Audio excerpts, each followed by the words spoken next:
viewers, today is 10th September and it's World Suicide Prevention Day. I'd like to kickstart today's show by reading a message a friend sent to me a couple of days ago. It reads, "Guilt from the past is killing me. Nothing seems to be working for me. I seem not to be happy. I hope these drugs work this time because I don't hope to wake up to this miserable world ever again." Your guess is as good as mine. It is a suicide note. This is Let's Talk Live on Infobox TV, and today we're discussing suicide. We are having one of Africa's best psychologists, Dr. Funke Baffour, and she is going to render psychological services to a young lady who almost lost her life and that of her unborn child due to a suicide attempt. From your view as an expert, what is suicide? I think people have different terms of suicide. You know, there's the term attempted suicide. When you think of suicide, it's when someone wishes to take their own life. And, you know, I don't like to say some people are successful at it, but people do take their own life. So suicide is a very, very tragic thing, and it's prevalent. Do we actually blame suicide victims? If someone is so desperate to take their life, then you know the situation for them is tragic. It's not like, you know, oh, I just want to take my life and get attention. There's so much more into the aspect of suicide. And I think we need to take completely away from the blame culture and try and understand what people are going through. And the journey to actually take your own life is a very painful one for many. At this point, viewers, I would like to bring in our lady, the lady I spoke to you about. She attempted suicide quite a number of times, but well, what can I say? By God's grace, she's alive, and we're bringing her to Dr. Funke Baffour, who is going to render her some psychological services. I believe at the end of the show you will be informed. Stay tuned. Hello, I'm really glad that you've come today. Tell me your story, Samantha. I lived with my mom. Okay. She got separated from my dad. Right. Yes, and she remarried. So I lived with her and her husband. How old was you then? I was like 13. Okay. Yes.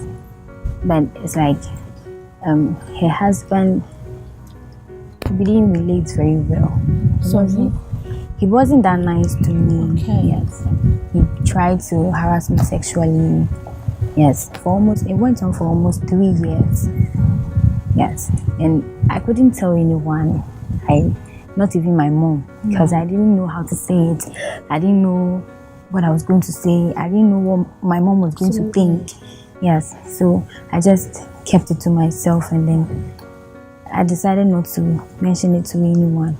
It got to a point in time, I actually mustered courage to tell my mom about what was going on between my stepdad and I, and she blew me off. I didn't see her feeling that kind of, like, as for a mother to fear for her daughter, yes, what she's going through, especially with her own husband. I quite remember she told me that it's going to be a disgrace if someone hears about it, so I better keep quiet. Yes, and she actually chose her husband over me, so it really made me feel bad. I felt very sad. And tell me about that sadness. I didn't have that fatherly love, and losing my mom through that way, it made me feel empty. I felt like I had no one. I felt like I was alone, and I just didn't know what to think. I didn't know what to do, who to go to, who to turn to. So take your time. I know this is difficult for you. It was quite hard for me. I know that you've shared with us that you've tried to take your life. Can you just tell me the first time that you tried to do that, and just talk me through it briefly? My first time was when I had my first abortion. The guilt I felt, and how people thought about me, and the things they said about me. I felt neglected. Yes. Actually, no one was willing to love. No one was willing to understand. Yes. No one was willing to hear my side of the story. So going back to when you said when you were 16, when you first, can you talk me, what did you try to do in the sense to take your life at the time? I tried using chemicals and medicine. It was medicine and pills, and actually I knew about Did you try them all at once, or was? all at once. And where did you hear about taking something like this all at once? I saw it in movies. Right. Yeah, people trying to take their life with very strong substances and chemicals. So talk me through. When did you actually take it? I did. And then what happened? What do you remember from it? It wasn't a good feeling. It wasn't something pleasant. Yeah. One happened in school. It was during examination. It was after prep. I was just sitting, and then I just brushed through my past and just remembering things that happened, and my mom, my dad, just the feeling of loneliness and sadness. Yes. And I think I just want to make, because I know that you're emotional, and every right so, just to say that, you've shown some resilience, because as you said, you lost your mum, you lost your father in a sense of abandonment and feeling lonely. And that time, it was just an uncertain period for you. And unfortunately, you took those chemicals. But tell me what's happened after. During this pregnancy too, I was asked not to pick a certain drug. And then I mixed 3 drugs together. Miraculously, nothing happened to my baby. Nothing happened to me. What did you want to happen to at that time? I just wanted to take in the drug and then just see myself dying slowly. And when you say see yourself dying, what would that mean for you? Just to see that all the sadness and loneliness end. Do you have close friends that you talk to that you can trust? No. Do you have anybody you can trust? I suppose it'd be very hard to trust when someone's abused your trust at such a young age. Are you in contact with your mum? And how is she making sense of your current circumstances? I think she cares. She cares. In your 17 years of life, you've probably had experiences that some people will never have. And if there's anything that I could like to share with you, is one thing is that I know you said, I've dropped out of school, or I have to find a trade. I just think the most important thing is just to connect with yourself and connect with this child and be the best mother that you can, because that's priceless. And education, we all can go through the system. I'm not saying don't get an education, but don't look down at yourself because you haven't achieved what is expected of you at this age, because many people haven't even been through half of what you've experienced. For you sitting here now is a testimony that you want to continue life, but sometimes it's just so difficult. And one of the factors that you highlight is the sadness, it's the loneliness. But just realize that you're not alone now.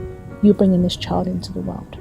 And I'm not going to say being a mother is easy. It's not easy. Even for people that haven't been through life, find it difficult to parent. But that's your gift. And the things that you wished your mother can do, you can try your best and be the best mother that you can.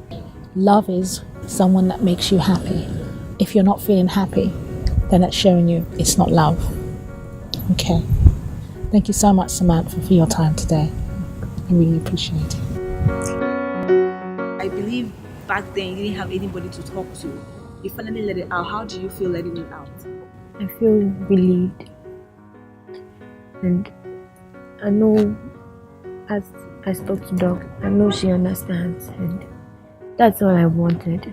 I just needed someone to understand me. Someone who could really share what I feel.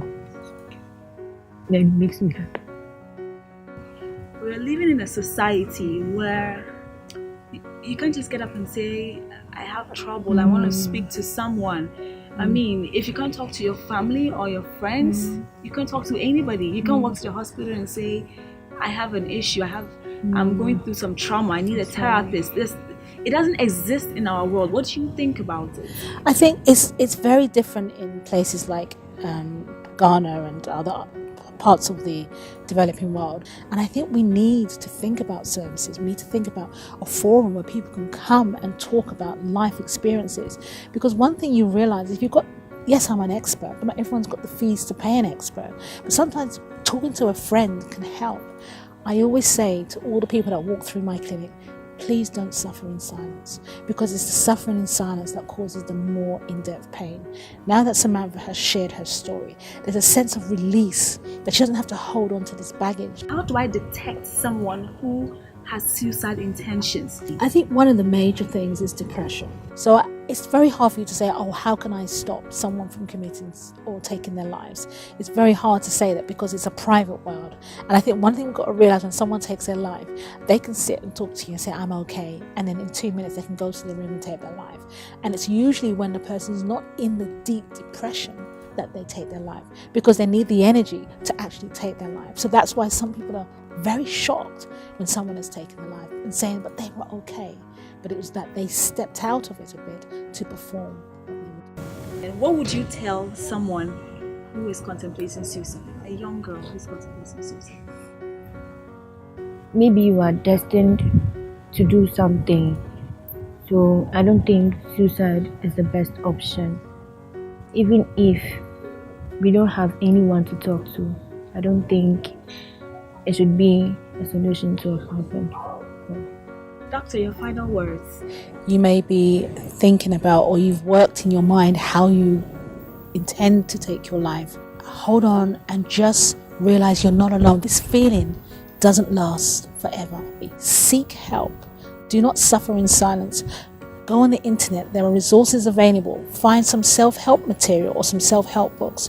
If you belong to a church, speak to someone at the church, whatever you belong to where you can find some support. It may not necessarily be your friends or your family. It may be a stranger. This is how the world is. There's always someone out there to help you.